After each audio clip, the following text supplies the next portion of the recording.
Hey sis, welcome back. And if you're new here, I'm Monique, and this channel is for Christian women over 40 who are feeling that pull to leave corporate and build something more meaningful, but you're scared. You're scared out of your mind about money, duh, and also the logistics of all of it. So I have already dropped a few videos, and this channel has been rebranding, so you'll probably see even older videos. But the last few videos that I dropped, we talked about whether 52 is too late to start coaching, why your corporate job might be hiding your actual calling, and then also the signs that God is calling you out of corporate. And the last video was why bloom where you're planted needs to die.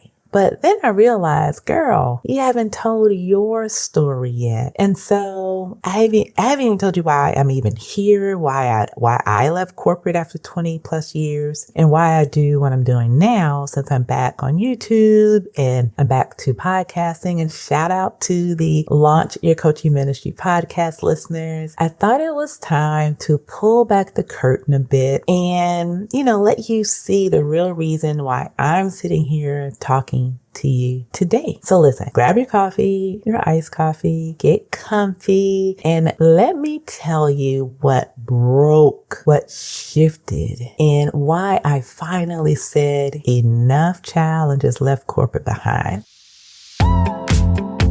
Hey, beautiful. Welcome to the Launch Your Coaching Ministry podcast. I am Monique Addison-Stinson. And listen, here's the truth. Corporate may have given you a title, but God gave you a calling. If you're a Christian woman over 40 who's ready to stop tying your worth to your job and step into your God-given ministry, then this is your space. I show you how to package your corporate skills into kingdom work and get paid for it. Listen, my mom taught me something very powerful. If I don't bet on myself, who will? Now I help women just like you stop making excuses and start making moves, turning your experience into the coaching ministry God's been preparing you for this whole time. So, are you ready to launch?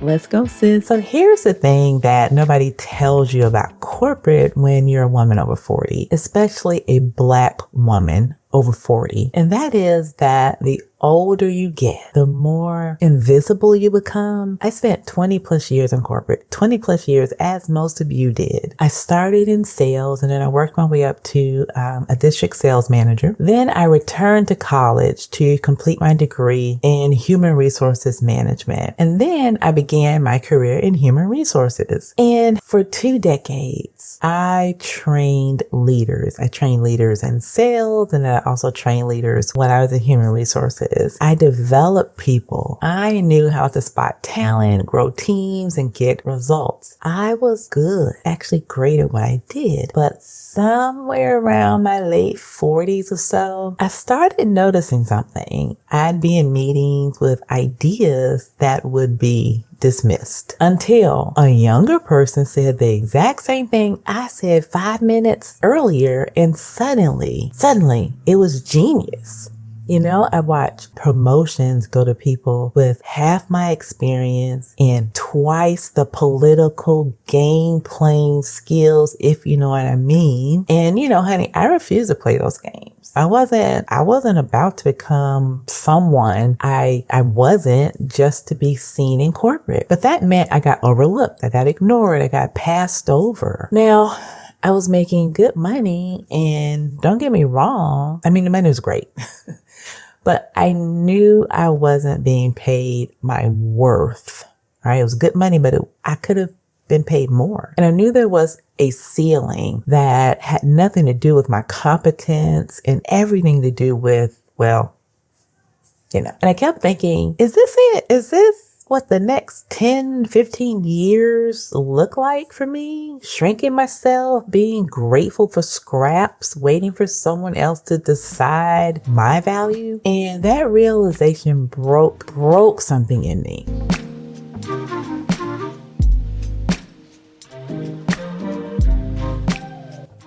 But here's what really lit the fire under me. And I'm going to get very vulnerable for a second. But my mom, I adore my mom. I love her so much. She is one of the most intelligent, most incredible women I know who can run circles around you if she was on Jeopardy. But she never knew her worth. She never bet on herself. She spent her whole life playing it safe, staying small, letting other people define what she was capable of. And I saw that my whole life. And because of that, I've always taken care of her. And listen, I don't mind that at all. I love being able to provide for my mom. But watching her life, it scared me, honestly, because I realized, and I don't have any children, so I realized if I stay on this path, if I keep letting corporate define my value, if I keep playing it small, playing it safe, I could end up in a situation where I can't take care of myself financially and not really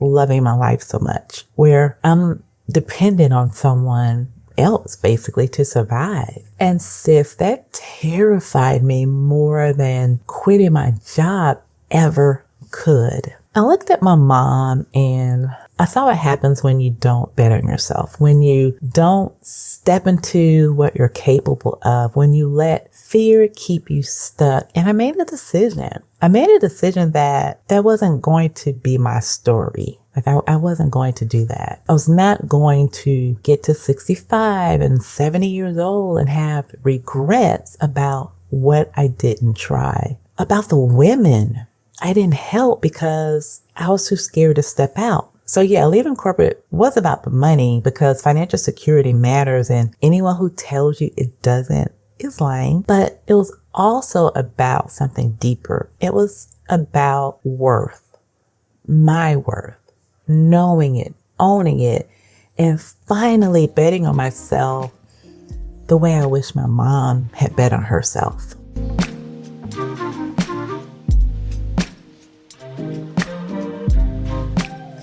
But here's where it gets real messy, y'all. Because even though I knew I needed to leave, even though I felt God pulling me towards something else, I was stuck.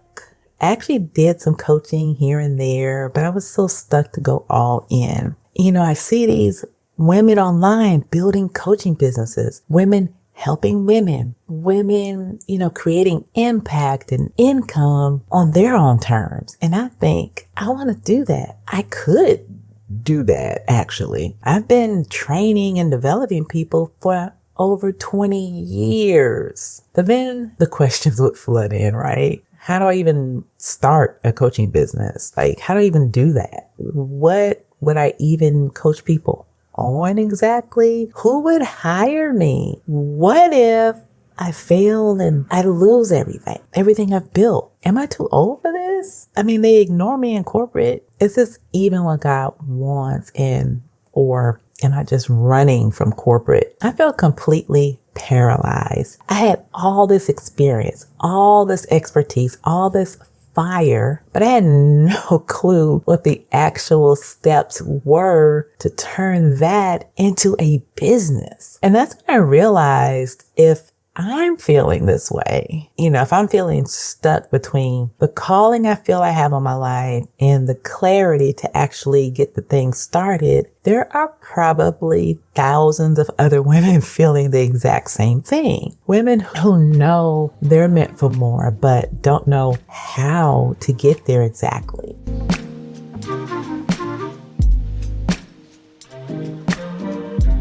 So I started doing what I do best. I started researching, learning, mapping out what it actually takes to go from corporate to coaching. And honey, I created a whole framework for it. And listen, if you're sitting here thinking, okay, but what would I even coach on? Because that's mainly where I was stuck. What would I even coach on? I know a lot of things, but how do I package that?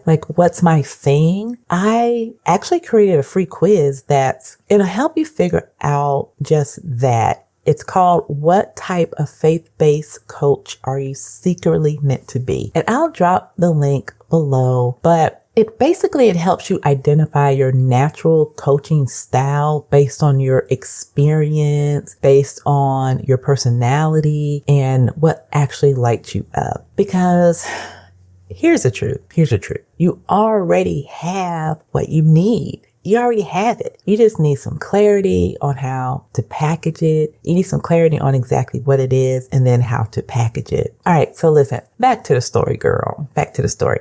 Get a sip of coffee, your tea, and let's get back into the story. So once I started figuring out the roadmap for myself, something shifted. I realized I don't just want to build a business. I want to build a ministry. I want to build a ministry. You see, I grew up in the church. I was a steward and a licensed minister in the AME church. That's the African Methodist Episcopal Church for those who aren't AME. Faith has always been central to who I am. But I also saw how the church sometimes creates this false separation between ministry and business, right? They act like business is the devil.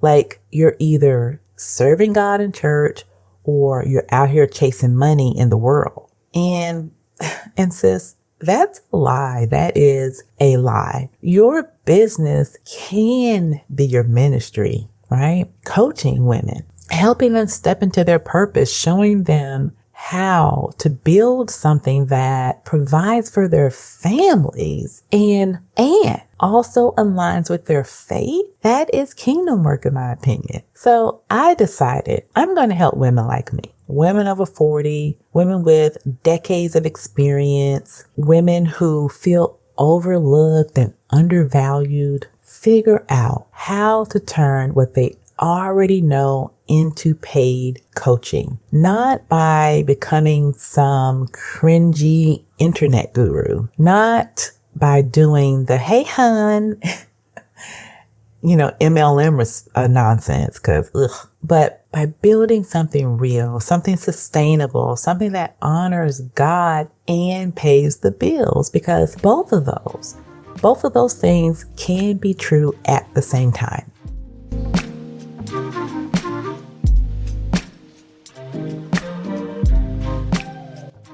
So here's what I'm doing now. I'm building a business coaching business that helps Christian women go from, I think I'm called a coach, but I have no idea where to start, to I have a clear offer, I know who I help, and I'm landing my first clients.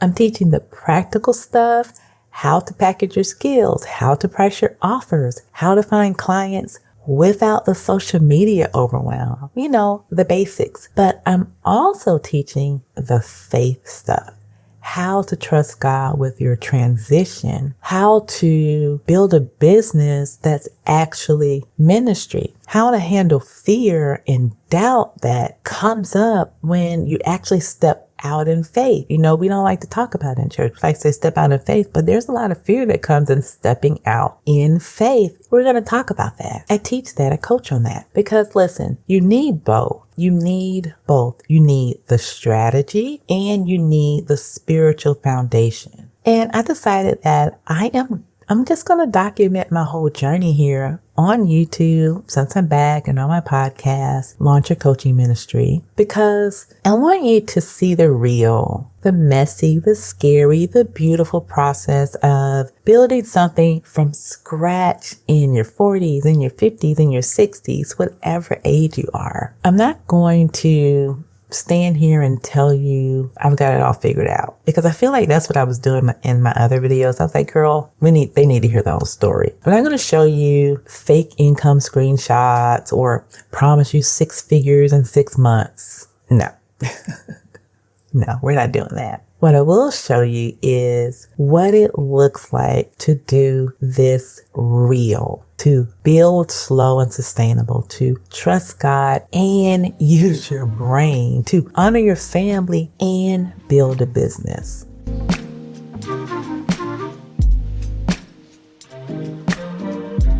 So if you're that woman, the one who, who's tired of being overlooked, who knows that she has more to offer, who feels that pull towards something bigger but doesn't know where to start exactly, I want you here. You found your people. So subscribe to this channel, join my email list. I'll have all the details below in the description. I've got a resource called Purpose, Profit, and Peace that It'll help you start connecting the dots between your corporate skills and your coaching calling. I'll also add the link to that below because maybe that will help you also. And if you haven't already, take the faith-based coach quiz. Okay, take the quiz, girl, because listen, clarity is the first step, sis. Clarity is first. You can't build what you can't see clearly. Okay, so definitely take the quiz. So here's what I know for sure in my Oprah voice. You didn't end up on this video by accident. You know, if you made it this far, there is something stirring in you too. And knowing that there's more for your life, you're feeling this pull towards a purpose, a higher calling. Don't ignore that. Your age is not a liability. It's your edge. Your experience is not irrelevant. It's your income. And your calling is not just a nice idea. It's the thing that's going to change your life and the lives of the women that you're meant to serve. So let's do this together. Okay, let's do this together. Scared but obedient, faithful but strategic. All right, beautiful. That's a wrap on today's episode. If you're sitting there thinking, okay, all right, I am so ready to stop talking about this and actually do something about it, then here's what I need you to do right now. Head on over to businesschurchlife.com. That's businesschurchlife, all one word.com. And that's where you'll find everything you'll need to turn that corporate experience into the coaching ministry that you've been called to build. Now, whether you're just getting started or you're ready to dive deep, I've got resources waiting for you that'll help you stop spinning your wheels and start making some real progress. And hey, if this episode hit you right in the feels, do me a favor, leave me a quick rating and a review, then share it with another woman who needs to hear this message. Those reviews help more women find us, and we're building a movement here that starts with women just like you who are brave enough to bet on themselves. I'll see you next week, same time, same place. Until then, stop making excuses and start making moves.